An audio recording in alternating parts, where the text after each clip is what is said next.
Hello, you're watching DD India and I'm Preeti presenting Express News. First, the national headlines. While briefing media ahead of the counting day preparations, the Chief Election Commissioner Rajiv Kumar said that India has created a world record of 642 million voters who took part in the Great Indian Elections 2024. The CEC also highlighted that record voter turnout was reported from Jammu and Kashmir in the 4 decades.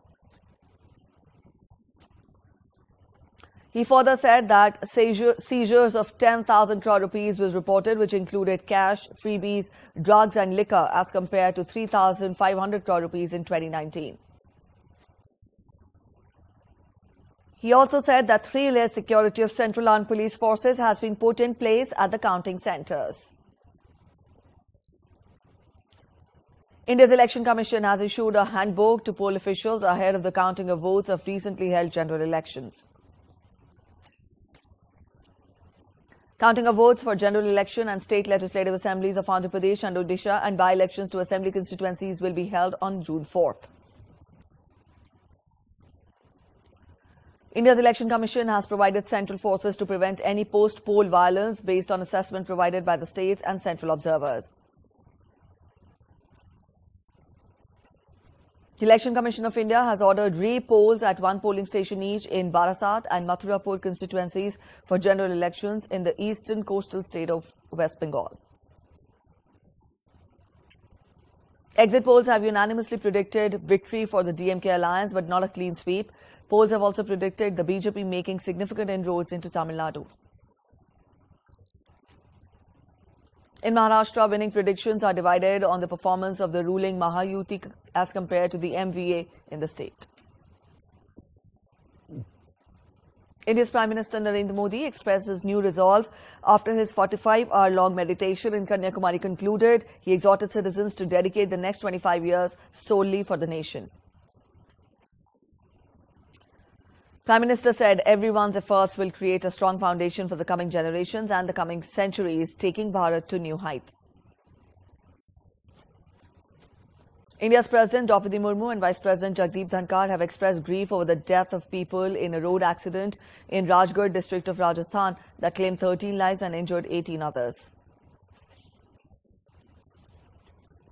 Amul and Mother Dairy have announced price hike across all its variants by 2 rupees per litre. The price rise will be effective starting Monday. The Supreme Court of India has directed the Upper Yamuna River Board to hold a meeting on June 5th for all stakeholder states to resolve the water crisis faced by residents of Delhi. Solicitor General for Centre and the state of Haryana said wastage of water in Delhi is also an important issue and a cause of concern. Brigadier Jiten Ale, Commandant ASC Centre North, reviewed the passing out parade for 261 Agniveers being held in Bengaluru on Monday. After a security threat for Mumbai-bound Akasa air flight, the plane was diverted to Ahmedabad on Monday. Starting from Delhi, the flight had 186 passengers on board. Flight landed safely. In a unique tribute to commemorate the 25th Kargil Vijay Divas, the Tiger Hill Brigade organized a human library event featuring Kargil war heroes. Department of School Education and Literacy under India's Education Ministry and National Book Trust signed the MOU for Rashtriya E-Pustakalay in New Delhi. Domestic equity markets rode a wave of optimism with both Nifty and Sensex rising over 3%. Sensex climbed 2,507.47 points to settle at 76,468.78.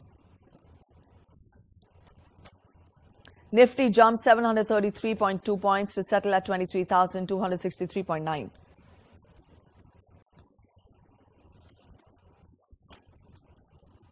Indian rupee jumped 28 paise to close at 83.14 as against the US dollar. Gold future maturing on 5th of June stood at 71,550 rupees per 10 grams on the Multi-Commodity Exchange of India Limited. Silver futures maturing on 5th of July stood at 91,540 rupees per kg on the exchange. Asian share markets rallied on Monday as investors looked forward to an interest rate cut in Europe. MSCI's broadest index of Asia-Pacific shares rose 1.4%.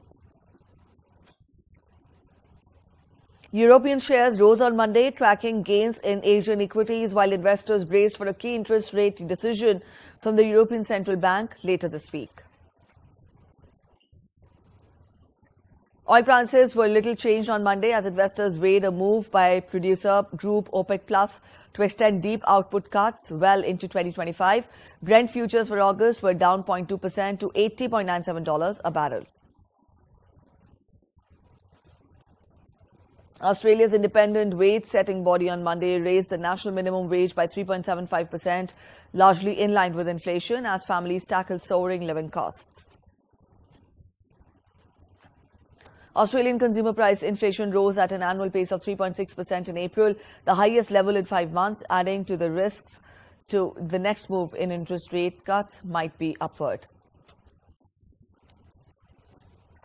Incessant rainfall amid cyclone Remel has caused massive flooding across the northeastern states, including Manipur.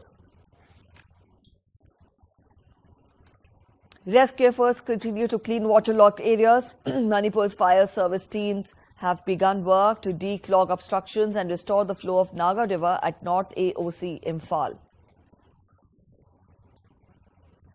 Rain lashes parts of Hyderabad and Bengaluru after a spell of dry weather. India's weather authorities predict of thunderstorms, lightning and gusty winds to batter several parts of Karnataka.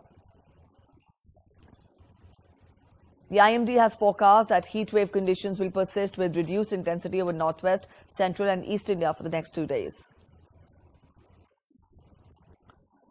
2 bodies were recovered from Italy's Natisone River on Sunday after it was flooded. 3 people went missing on Friday after water levels began to rise unexpectedly due to heavy rainfall in the area. The local fire department led extensive operations. Search and rescue efforts were underway for the 3rd person.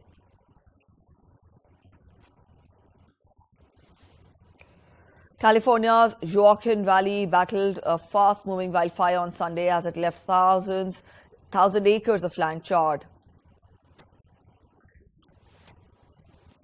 According to the state's firefighting service, the coral fire burned through 14,000 acres and was 30% contained. Several vehicles were destroyed in the blaze. 2 firefighters were also injured.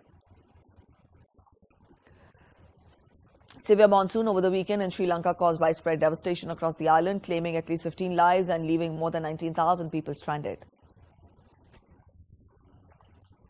Torrential rains exceeding 300 millimeters have led to flash floods, strong winds, lightning and landslides. Schools closed and electricity suspended as a precautionary measure.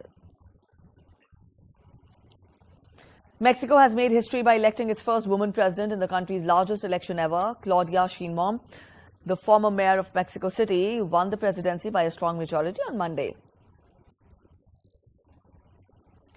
Mexico's largest ever elections have also been the most violent in modern history, with the killing of 38 candidates. Sheinbaum is now tasked with confronting organized crime violence. Pakistan's former Prime Minister Imran Khan on Monday was acquitted from a conviction on charges of leaking state secrets.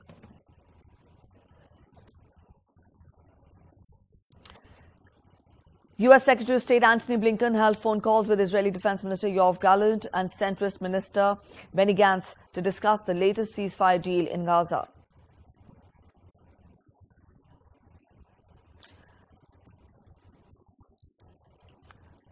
The call came after an aide to Israeli Prime Minister Netanyahu confirmed that Israel had accepted the deal that has been touted by the U.S. President Joe Biden. In an interview, Ophir Falk, chief foreign policy advisor to Netanyahu, said that the plan was not a good deal, but Israel has accepted it, adding that Israel's conditions for ceasefire remain the same. A drone launched by Lebanon's Hezbollah fell in the Israeli coastal city of Nahariya, causing fire, but no injuries were reported.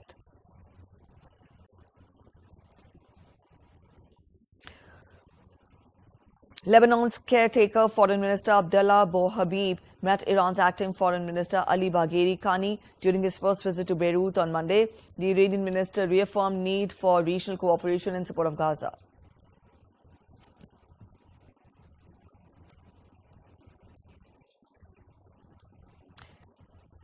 In the United States, former President Donald Trump said that he would accept jail time after his historic conviction last week, but said that it would be tough for the public to accept. Trump is scheduled to be sentenced on 11th of July, 4 days before Republicans gather to formally choose their presidential nominee to face Democratic President Joe Biden in November's election.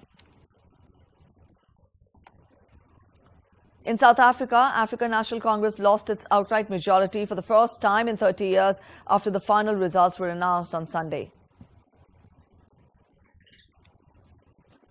South Korean President Yoon Suk-yeol green-lit exploratory drilling for potentially vast oil and gas prospects found in the east coast of the country. North Korea on Sunday said that it would stop sending balloons carrying trash over the border to South Korea. However, the practice would be resumed if anti-North Korean leaflets are flown over again from the south. Russia's Deputy Foreign Minister Sergei Ryabkov on Monday said that the United States could face fatal consequences if it ignored Moscow's warnings to not let Ukraine strike targets on Russian soil. Ukrainian President Volodymyr Zelensky thanked his Filipino counterpart Ferdinand Marcos Jr. for supporting Ukraine during a bilateral meeting in Manila. Canada warned China against meddling in its elections during a rare meeting of the country's defense chiefs on the sidelines of Shangri-La Dialogue 2024 in Singapore. Iran's hardliner former President Mahmoud Ahmadinejad has registered to run for president in upcoming elections on June 28th.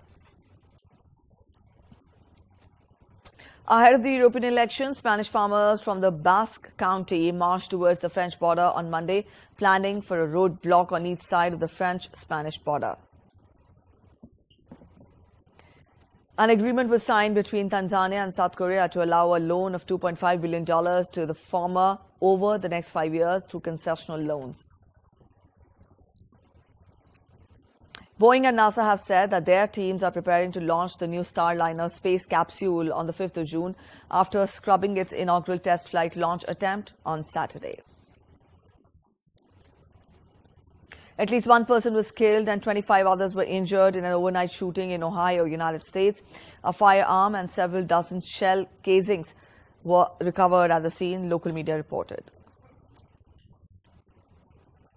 An old apartment building collapsed in the Turkish city of Istanbul on Sunday, killing one person and injuring 8, authorities said. The cause of the collapse is not yet clear and further details are awaited. Qatar Airways is in talks with Australian government to operate more routes in the country. The airline plans to expand its operations in the Australian market. Media tycoon Rupert Murdoch has married for the 5th time at the age of 93, tying the knot with a retired molecular biologist. Murdoch and Elena Zukova were wedded on Saturday in California. A Dutch tourist graffitied the wall of a Roman domus in the archaeological park of Herculaneum on the outskirts of Naples, defacing a building that had survived the volcanic eruption of Mount Vesuvius in 79 AD. Around 100 competitors took to the chilly waters of a river running through a town in Kosovo on 2nd of June in a race on inner tubes of tractor tires. 6 white lion cubs, each 5 months old, are stealing hearts of visitors at a zoo in Pakistan's Karachi. Though the cubs are yet to be named, the zoo has launched a naming contest on their Facebook page, inviting visitors to submit their suggestions. Visitors to a riverside garden in Japan's Ibaraki Prefecture enjoyed a traditional wedding ceremony procession on a boat. The procession is part of the annual Suigo Itako Iris Festival. Until the 1960s, it was customary for brides in white wedding kimonos to be seen on rowboats heading to meet their bridegrooms. The festival will go on till June 16th.